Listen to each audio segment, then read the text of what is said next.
Item ಯಾವುದೇ ಇರಲಿ try ಮಾಡಿ ಆಚಿ ಚಿಕನ್ ಮಸಾಲಾ. ಐತಿಹಾಸಿಕ ಕ್ಷಣಕ್ಕೆ ಸಾಕ್ಷಿಯಾಗಲಿದೆ ವಾಣಿಜ್ಯ ನಗರಿ ಹುಬ್ಬಳ್ಳಿಯಲ್ಲಿ ರಣಜಿ ಟ್ರೋಫಿ ಫೈನಲ್ ಪಂದ್ಯ. ರಾಜನಗರದ ಕೆಸಿಎಸ್ ಸ್ಟೇಡಿಯಂನಲ್ಲಿ ರಣಜಿ ಟ್ರೋಫಿ ಫೈನಲ್ ಪಂದ್ಯಕ್ಕೆ ಬರದ ಸಿದ್ಧತೆ ಕೂಡ ನಡೀತಾ ಇದೆ. ಫೆಬ್ರವರಿ 24ರಿಂದ 28ರವರೆಗೂ ಈ ಒಂದು ಫೈನಲ್ ಪಂದ್ಯ ನಡೆಯಲಿದೆ. ಕೆಸಿಎ ಧಾರವಾಡ ಝೋನ್ ಕನ್ವೀನರ್ ವೀರಣ್ಣ ಸವಡಿ ನೇತೃತ್ವದಲ್ಲಿ ಎಲ್ಲ ರೀತಿಯ ಸಿದ್ಧತೆಯನ್ನ ಮಾಡಲಾಗ್ತಾ ಇದೆ. ಐತಿಹಾಸಿಕ ಕ್ಷಣಕ್ಕೆ ವಾಣಿಜ್ಯ ನಗರಿ ಸಾಕ್ಷಿಯಾಗಲಿದೆ.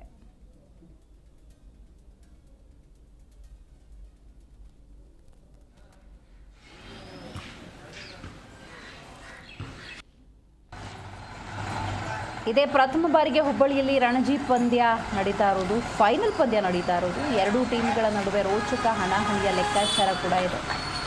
ಈಗಾಗಲೇ ಕೆಸಿಎ ಸಿಬ್ಬಂದಿ ಮೈದಾನವನ್ನು ಸಿದ್ಧಗೊಳಿಸ್ತಾ ಇದ್ದಾರೆ. ಮುಂಬೈ ಟೀಮ್ನಿಂದ ಪಿಚ್ ಕ್ಯೂರೇಟಿಂಗ್ ಕಾರ್ಯ. ಮಗದೊಂದು ಕಡೆ ಎರಡೂ ತಂಡಗಳ ಪ್ರಾಕ್ಟೀಸ್ಗೆ ಮೈದಾನದಲ್ಲಿ ವ್ಯವಸ್ಥೆಯನ್ನು ಕಲ್ಪಿಸಲಾಗಿದೆ. ಎರಡೂ ತಂಡಗಳ ಆಗಮನದ ಹಿನ್ನೆಲೆಯಲ್ಲಿ ಅಗತ್ಯ ಭದ್ರತೆಯನ್ನು ಕೂಡ ಒದಗಿಸಲಾಗಿದೆ. ಭದ್ರತೆಯ ಕುರಿತಂತೆ ಪೊಲೀಸ್ ಆಯುಕ್ತ ಎನ್ ಶಶಿಕುಮಾರ್ ಇವರೊಂದಿಗೆ ಚರ್ಚೆ ಕೂಡ ಮಾಡಲಾಗಿದೆ.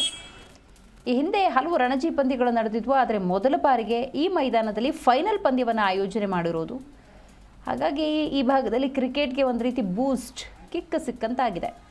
ಕ್ರೀಡಾಂಗಣದ ಅಭಿವೃದ್ಧಿಗೂ ಈ ರೀತಿಯ ಪಂದ್ಯಗಳು ನಡೆದಾಗ ಸಹಕಾರಿ ಆಗುತ್ತೆ ಅನ್ನೋದರಲ್ಲಿ ಅತಿಶಯೋಕ್ತಿ ಇಲ್ಲ. ಇನ್ನು ಪಂದ್ಯಕ್ಕೆ ಎಲ್ಲ ರೀತಿಯ ಸಿದ್ಧತೆಯನ್ನು ಮಾಡಿಕೊಳ್ಳಲಾಗ್ತಾ ಇದೆ. ಇದರ ಬಗ್ಗೆ ಕೆಸಿಎ ಧಾರವಾಡ ಝೋನ್ ಕನ್ವೀನರ್ ವೀರಣ್ಣ ಸವಡಿಯವರು ಮಾಹಿತಿಯನ್ನು ಹಂಚಿಕೊಂಡಿದ್ದಾರೆ.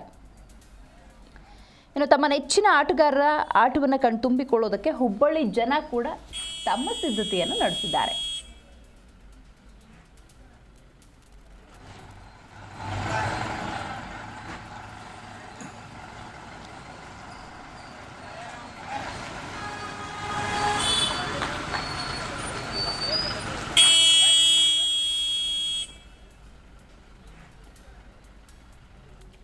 ಈ ಬಗ್ಗೆ ಹೆಚ್ಚಿನ ಮಾಹಿತಿಯನ್ನು ನಮ್ಮ ಪ್ರತಿನಿಧಿ ಕಲ್ಮೇಶ್ ನೀಡುತ್ತಾರೆ. ಕಲ್ಮೇಶ್, ರಣಜಿ ಫೈನಲ್ ಪಂದ್ಯ ಹುಬ್ಬಳ್ಳಿಯಲ್ಲಿ ನಡೀತಾ ಇದೆ, ಹೇಗಿದೆ ಸಿದ್ಧತೆ?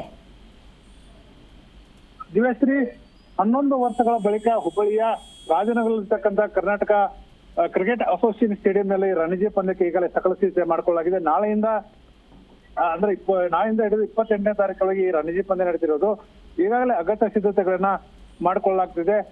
ಸಾಕಷ್ಟು ವಾರ್ಮಪ್ಗಳನ್ನ ಮತ್ತು ಕೆಲವು ಫುಟ್ಬಾಲ್ಗಳನ್ನ ಆಟ ಆಡುವ ಮೂಲಕ ಈ ಒಂದು ಆಟಗಾರರು ಸಿದ್ಧತೆ ಮಾಡ್ಕೊಂಡಿರೋದು. ಮತ್ತು KL ರಾಹುಲ್, ವೇಗಿ, ಕೃಷ್ಣ ಅವ್ರ ಅಭ್ಯಾಸಕ್ಕೆ ಬಂದಿರಲಿಲ್ಲ. ಆದ್ರೆ ಜಮ್ಮು ಮತ್ತು ಕಾಶ್ಮೀರದ ಆಟಗಾರರು ನಿನ್ನೆ ಬಂದು ಹುಬ್ಬಳ್ಳಿಯ ಸ್ಟೇಡಿಯಂನಲ್ಲಿ ತಮ್ಮ ವಾರ್ಮಪ್ ಮಾಡ್ಕೋದು, ಕ್ರಿಕೆಟ್ ಯಾವುದೇ ರೀತಿ ಸಿದ್ಧತೆ ಮಾಡ್ಕೋಬೇಕು ಬಗ್ಗೆನೂ ಚರ್ಚೆ ಮಾಡ್ತಿದ್ದಾರೆ. ಈಗಾಗಲೇ ಎಲ್ಲ ಸಿದ್ಧತೆಗಳನ್ನ ಕರ್ನಾಟಕ ಸ್ಟೇಟ್ ಕ್ರಿಕೆಟ್ ಅಕಾಡೆಮಿ ಮಾಡ್ಕೊಂಡಿರ್ತಿದೆ.